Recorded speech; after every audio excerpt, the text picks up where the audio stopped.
En la historia conocemos a las personas a través de sus hechos y creo que es interesante hacer una semblanza biográfica del Papa Francisco.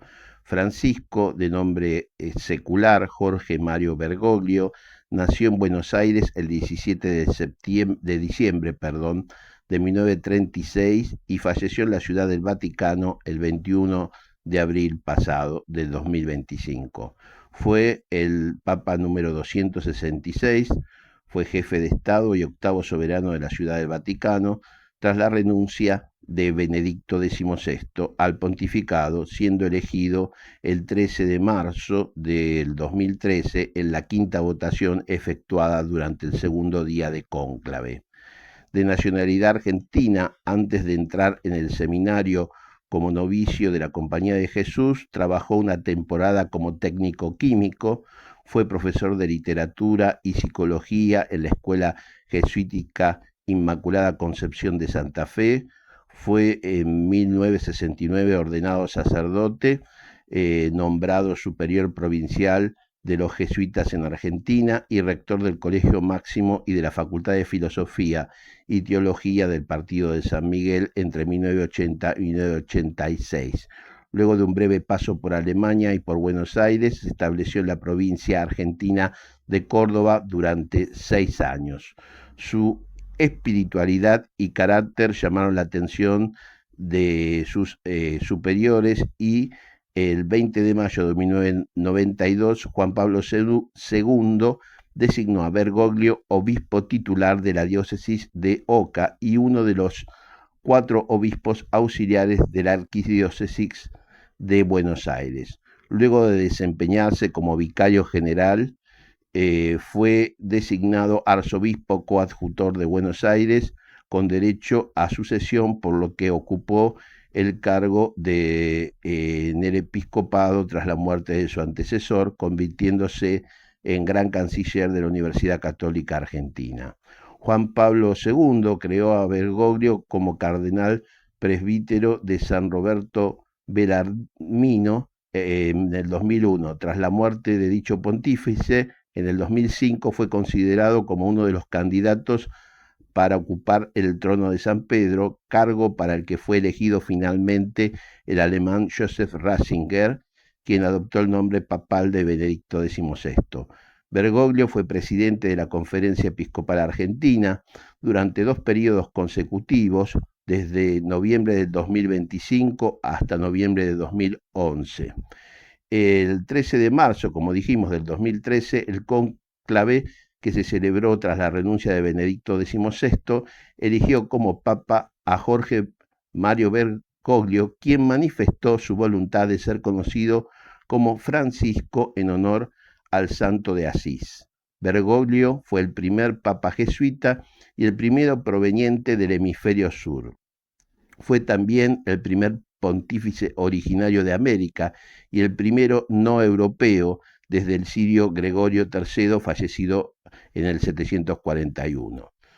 Durante su pontificado, Francisco apoyó una mayor inclusión de las mujeres en la Iglesia Católica, defendió los valores de la justicia social, tuvo un trato más que acogedor con las personas LGTB que los papas anteriores, apoyó acciones para combatir el calentamiento global, defendió a los migrantes y rechazó las políticas hostiles contra ellos.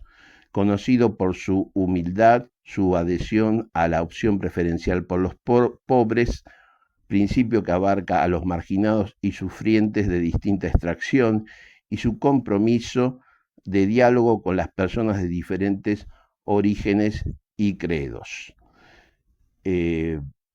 Francisco mostró una variedad de gestos pastorales, indicativos de sencillez, entre los que se incluyen su decisión de residir en la casa de Santa Marta en lugar de la residencia papal del Palacio Apostólico Vaticano, usada por sus antecesores. Entre las acciones que caracterizaron su pontificado destacan sus iniciativas de reforma de la curia romana en campos tan diversos como la economía, las finanzas, la administración, los tribunales eclesiásticos y el derecho canónico, las comunicaciones sociales, la sanidad, el laicado y la familia. Con ello propugnó soluciones en temas complejos que incluyen la transparencia, las finanzas vaticanas, la coherencia entre la misión evangelizadora y la actividad económica, la simplificación de la burocracia, la eficacia de la comunicación, la nulidad matrimonial, la lucha contra la pedofilia y los abusos y la protección de menores inmigrantes. A poco tiempo de su elección, una revista muy conocida, Time, lo consideró como una de las 100 personas más influyentes, incluyéndolo en el grupo de líderes. Falleció el pasado 21 de abril de 2025 a las 7:35 horas, hora local de la Ciudad del Vaticano. Hemos perdido a un humanista, pero además, desde el punto de vista político, a una barrera contra la ideología de la muerte que impulsan Javier Milei, sus secuaces, socios, colaboracionistas y amos. Para entender esta enumeración, Javier Milei, gerente de intereses extranjeros, totalitario o psicópata, sus secuaces, Hermana, ambos Caputos, Bullrich, Petovelo, entre otros y otras, sus socios del PRO y parte de la UCR, los colaboracionistas gobernadores, más diputados o legisladores de la UCR y legisladores de Encuentro Federal, y coimeros varios que saltan de un espacio a otro después de cobrar su soborno. Esto es para que lo entiendan bien, este tipo de ideología totalitaria del egoísmo que sufrimos hoy. ¿Quién fue Francisco? Deseo compartir con ustedes mi experiencia como estudiante en un momento de la Universidad Católica. Si bien luego me recibí en la UBA, en las facultades de Derecho Católicas se estudia teología, el Antiguo Testamento, cristología, la constitución de la Iglesia, tanto en doctrina como institucional, la historia de la Iglesia, que cuando la encarás con sinceridad está llena de cuestiones de poder, cómo fue la victoria de la forma de gobierno monárquica o papal sobre la parlamentaria o conciliar allá por los siglos XIV y XV, o los vicios y crímenes de sus autoridades y sacerdotes, la opulencia, la enorme fortuna que conllevó la edificación del Vaticano con la Catedral de San Pedro, todo aquello que dio lugar al cisma o separación de la Reforma en el siglo XVI. Y junto a ello, como haciendo contraste y siendo parte de la historia de la Iglesia, páginas de sacrificio hasta la propia vida en la búsqueda de la verdad, la equidad y la paz para nuestra humanidad. Especialmente la doctrina social de la Iglesia no es nueva en cuanto a las encíclicas en la materia, comenzando por la Rerum Novarum de 1891 de León XIII, la 40º anno, es decir, 40 años después de la anterior encíclica de Pío XI, de Paulo VI, la encíclica Popolorum Progressio de 1967, la encíclica 80ª Adveniens, también de Pablo VI, Labor in Excelsis, Juan Pablo II, por su parte, que todos lo toman como un papa conservador, pero también tuvo que justamente equilibrar esas cuestiones, como hace siempre la Iglesia, emitió la Solicitud Rei Socialis sería, Centésimo Annus, y cuando nos referimos a nuestro Francisco, emitió las encíclicas Laudato Si y Fratelli Tutti.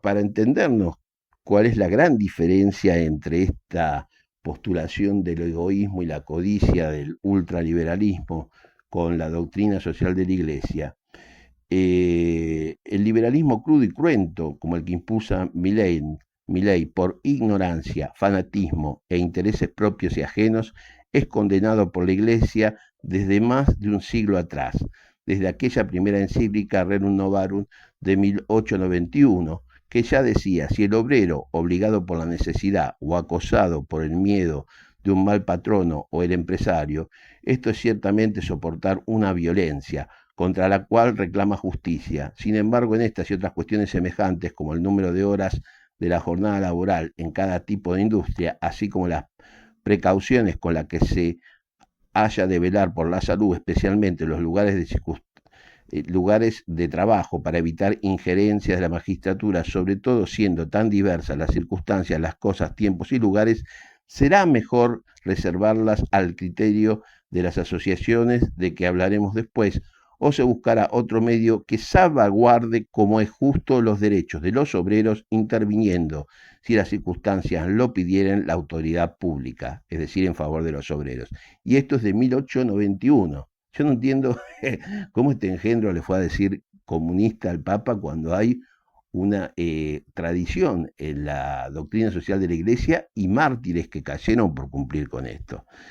Y el engendro de Milei viene a tratar toda preocupación social de comunismo, y no hay prurito alguno en ser comunista. Es una forma de marxismo, y el marxismo, como el mismo liberalismo, son grandes escuelas de pensamiento político, económico y social de nuestra humanidad.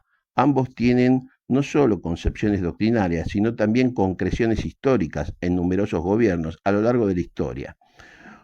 Cuando este ignorante de Milei o sus acólitos doblemente ignorantes acusan como si fuéramos delincuentes de zurditos o comunistas, pues sí, si quienes van a atacarnos son malvados como los libertarios, no hay problema que me llamen comunista, zurdito, socialista, aun cuando mi formación venga del humanismo católico. Voy a sentirme orgulloso de esas calidades, porque como pasó y pasa en muchas ocasiones, los cristianos también han sido y son perseguidos. Para terminar con esta parte de nuestro editorial, queremos hacer una cita de la encíclica de Francisco, Fratelli Tutti. En los primeros siglos de la fe cristiana, varios sabios desarrollaron un sentido universal en su reflexión sobre el destino común de los bienes creados. Esto llevaba a pensar que si alguien no tiene lo suficiente para vivir con dignidad, se debe a que otro se lo está quedando. Lo resume San Crisóstomo al decir: no compartir con los pobres los propios bienes es robarles y quitarles la vida. No son nuestros los bienes que tenemos, sino suyos. O también en las palabras de San Gregorio Magno: cuando damos a los pobres las cosas indispensables, no les damos nuestras cosas, sino que les devolvemos lo que es suyo. Y estamos hablando de pensadores católicos del medioevo que cita Francisco en su encíclica Fratelli Tutti. Vuelvo a hacer mías y a proponer a todas unas palabras de Juan Pablo II, cuya contundencia quizás no ha sido advertida.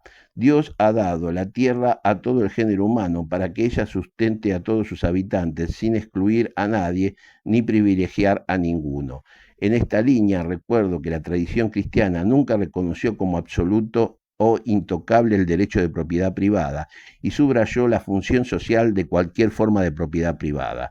El principio del uso común de los bienes creados para todos es el primer principio de todo el ordenamiento ético-social. Es un derecho natural, originario y prioritario. Todos los demás derechos sobre los bienes necesarios para la realización integral de las personas, incluidas el de la propiedad privada y cualquier otro, no deben estorbar, antes, al contrario, facilitar su realización, como afirmaba Pablo VI. El derecho a la propiedad privada solo puede ser considerado como un derecho natural secundario y derivado del principio del destino universal de los bienes creados, y esto tiene consecuencias muy concretas que deben reflejarse en el funcionamiento de la sociedad. Pero sucede con frecuencia que los derechos secundarios se sobreponen a los prioritarios y originarios, dejándonos sin relevancia práctica. A ver si entendés, Milei, en nuestra Argentina no tenemos problema en que haya ricos, mientras ellos no sea una causa para la miseria de millones, como muy bien lo expresaba hasta el texto anterior en su encíclica Francisco. Que no es que lo generen eso que vos llamás tus ideas y tus políticas de muerte. Sí, de muerte, es decir, hambre, enfermedad y muerte a la que están condenando a nuestro pueblo argentino. A ver si entendés, Milei, en nuestra Argentina no tenemos problema en que haya ricos, mientras ello no sea una causa para la miseria de millones, que es lo que generan eso que vos llamás tus ideas y tus políticas de muerte. Y sí, de muerte, es decir, hambre, enfermedad y muerte a la que estás condenando a nuestro pueblo argentino. Todo lo contrario a la ideología del odio y la codicia de Milei y sus secuaces, así que vos seguirás con esa diminuta escuela austríaca, específica y de corta consideración, y nosotros impulsaremos los amplios caminos del espíritu universal esbozados en las doctrinas que vos condenás. Vos seguirás hablando de Friedrich Hayek, a quien ningún criollo conoce, y nosotros nos uniremos a la figura de Francisco, a la que ama nuestro pueblo. Esta ha sido una pequeña recordación de Francisco en ocasión de su lamentable deceso. Para continuar, queremos compartir con ustedes nuestro mensaje permanente sobre que somos un gran pueblo argentino y vamos a retomar el camino del fortalecimiento nacional en democracia y con justicia social, y allí habrá un lugar digno para cada hombre, mujer, niño y anciano, quienes a través de las sufren actualmente por las políticas de explotación y opresión. Nuestro editorial de hoy es bien claro y expresa el modelo de Milei: callate y hundite en la miseria. Ese es el modelo de Milei. El modelo de Milei: callate y hundite en la miseria. Javier Milei, ese personaje tragicómico que hoy aparece como presidente de nuestra Argentina, es en realidad el mascarón de proa de una horda de estafadores y ladrones y el siervo vil de las minorías opulentas locales, anglosajonas, israelíes e internacionales. Cada día, con cada argentino que cae en la miseria, en el hambre, en la enfermedad, las muertes evitables con políticas públicas, queda de manifiesto cuál es el modelo que intenta imponer la actual administración libertaria en nuestro país, y es el de una colonia productora de materias primas y exportadora de fugas financieras.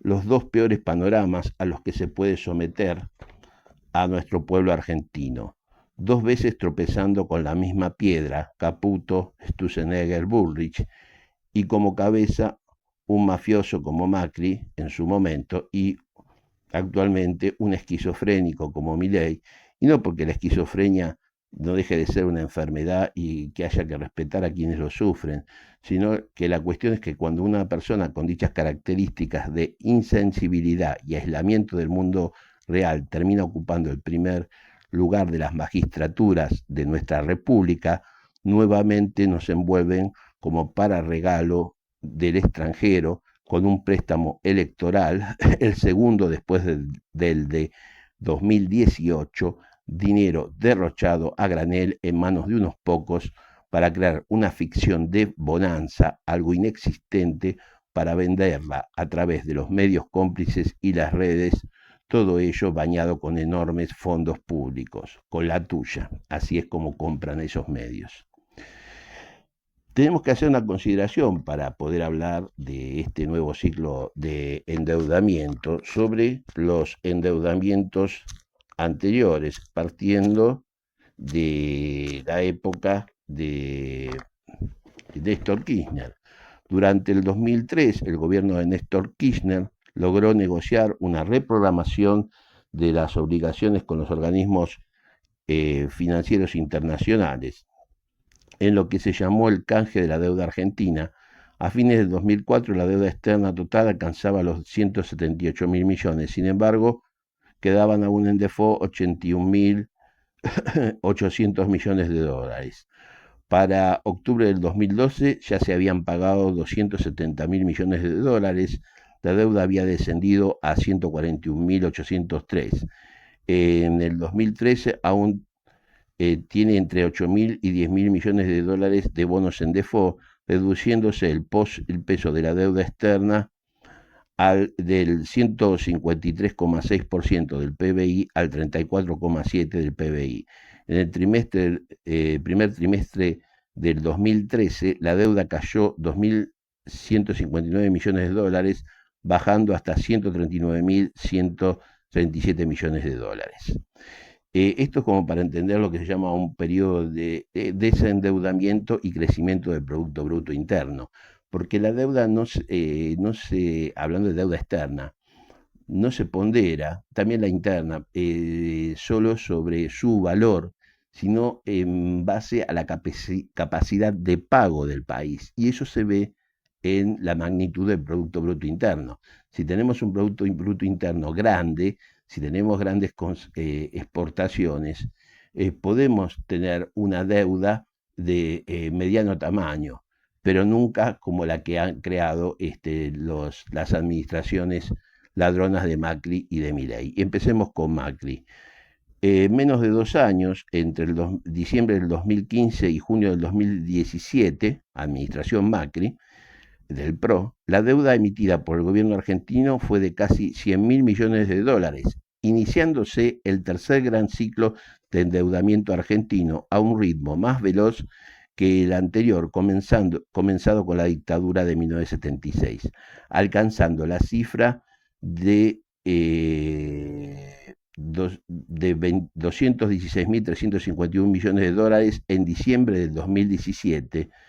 Datos posteriores a junio del 2018, previstos por consultoras privadas, llevan el total de la deuda bruta hasta 342.000 millones de dólares.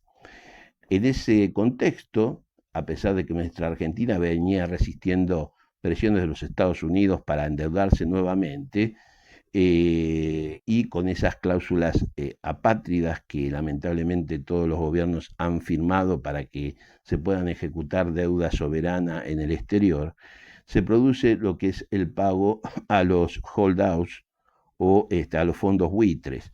El 31 de marzo del 2016, el Congreso argentino deroga las leyes Cerrojo y de pago soberano, permitiendo que el gobierno negocie un arreglo con los fondos buitres.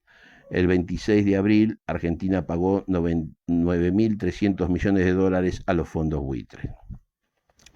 En menos de 2 años, como habíamos dicho, tomó 100.000 millones de dólares en el mercado privado, con lo que saturó la capacidad de nuestro país para tomar deuda en esos espacios, y por lo tanto hace años que no podemos tomar deuda nueva. Y además la deuda, cuando vos la tomás, tiene que ser con fines específicos, no con fines inmediatos financieros.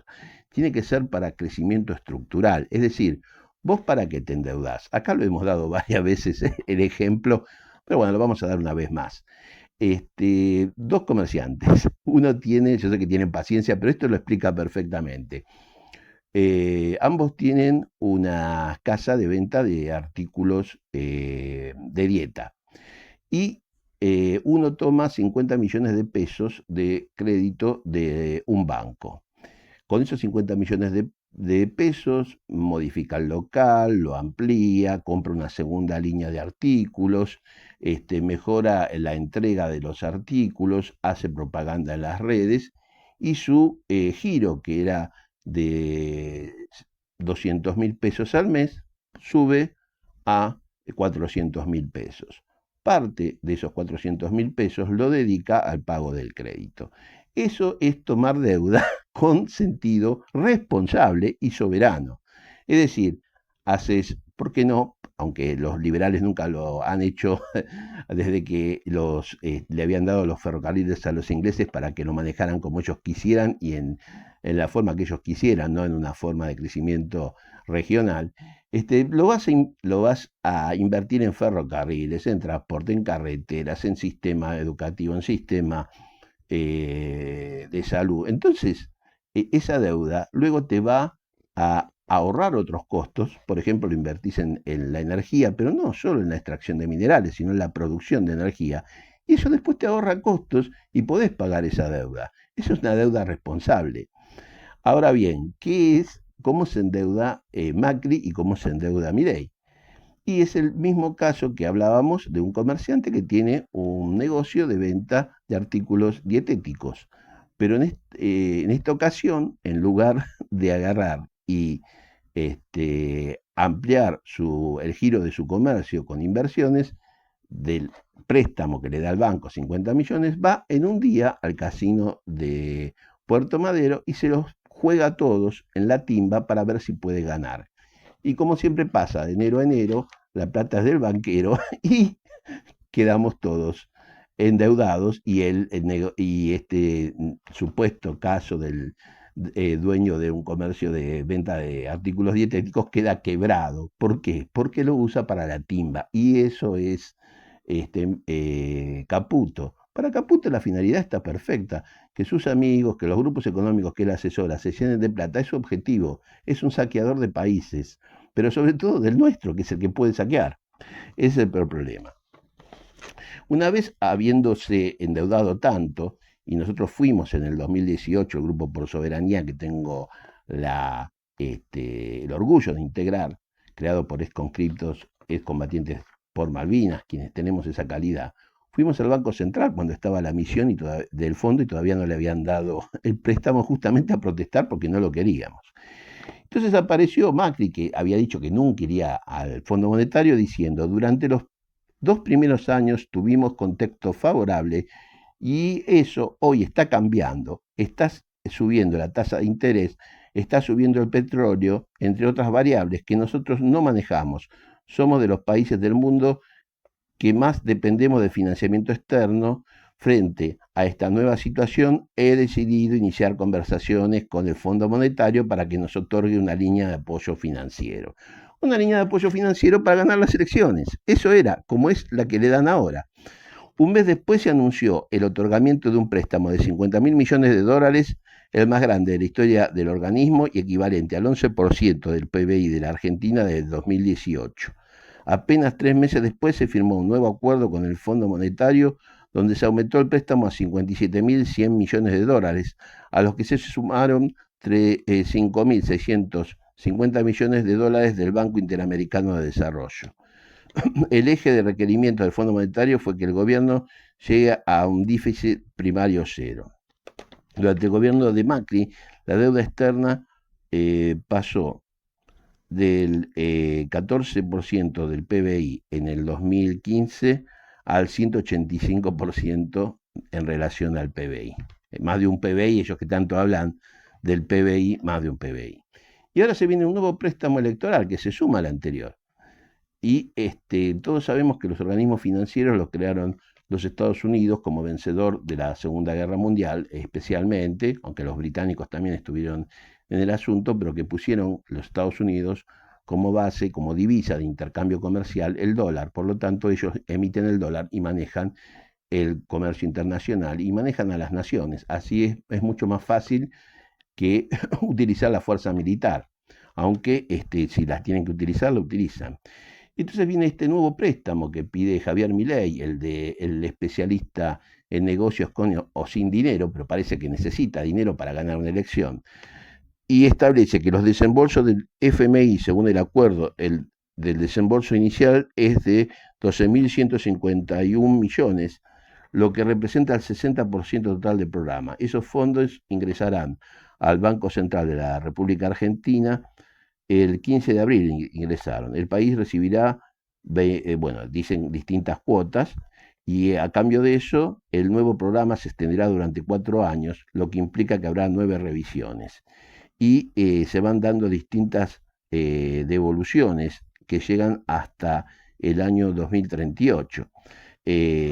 Por ejemplo, los pagos que hay que hacer para darse una idea de la magnitud de esta plata que ya están derrochando y se está perdiendo por senderos que nosotros no conocemos y sobre todo en la timba financiera, la Argentina deberá desembolsar, pagar en el 2026 833 millones de este último préstamo. En el 2027 3.250 millones. Voy a ir saltando algunas fechas para no ser tan pesado, digámosle. En el 2029 6.074 millones. Y en el 2032 6.667 millones. En total el país pagará, por lo que en ese periodo, 43.442 millones de dólares. Creo que esto iré a pedirle plata al usurero del barrio es más o menos lo mismo.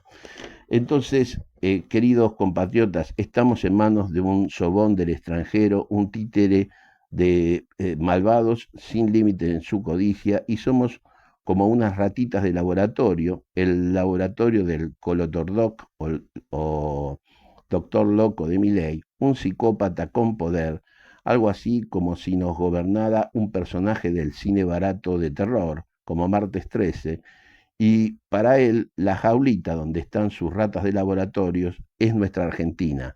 Si no hay comida, que las ratas se maten entre sí. Si desde afuera la jaula piden que sea más chica y faltan recursos y espacio, se pasa a las criaturas de ensayo a una jaula más chica y a sufrir. Somos piezas en el juego macabro de un demente, de un engendro incapaz de mirar al prójimo cuando tiene una conversación, un ente atado a una carpeta que se expresa a los gritos e insultos y sin ningunos modales que muestre autocontención, algo tan necesario para el supuesto líder de una nación. Hasta eso está en cuestión. ¿Para qué nación gobierna Milei? ¿Para los Estados Unidos, para Gran Bretaña, para el Estado de Israel o para las corporaciones financieras internacionales? Quizás para todos ellos, pero de seguro que no gobierna para nuestro pueblo argentino. De rodillas ante Trump y los poderes económicos que éste representa, nuestra Argentina vive los efectos del desempleo, del hambre, de la enfermedad y la muerte, y todo ello sin pasar por una guerra como sucedió con Ucrania. Y ese es el espejo en que debemos mirarnos. Ucrania, impulsada a la guerra por un payaso malévolo, con sueños de grandeza, que tras sufrir de modo indescriptible en cuanto a su pueblo, quedó desencajado el payaso de Zelensky cuando recibió una factura enorme por 350.000 millones de dólares de quienes lo empujaron a esa guerra, y además de haberla perdido junto con grandes territorios, ahora debe entregar sus recursos naturales estratégicos. Ese sin guerra es el destino que el payaso malévolo de Milei ha organizado para nuestro pueblo argentino a través del endeudamiento, la destrucción de la industria, el desempleo y la caída del consumo, y no nos cansamos de verlo y decirlo, de la pobreza y la muerte. ¿Quiénes pueden evitar que la catástrofe se consume? Pues bien, ustedes y nosotros, porque somos patriotas y Milei, sus secuaces, socios, colaboracionistas y amos son los traidores y los vamos a vencer.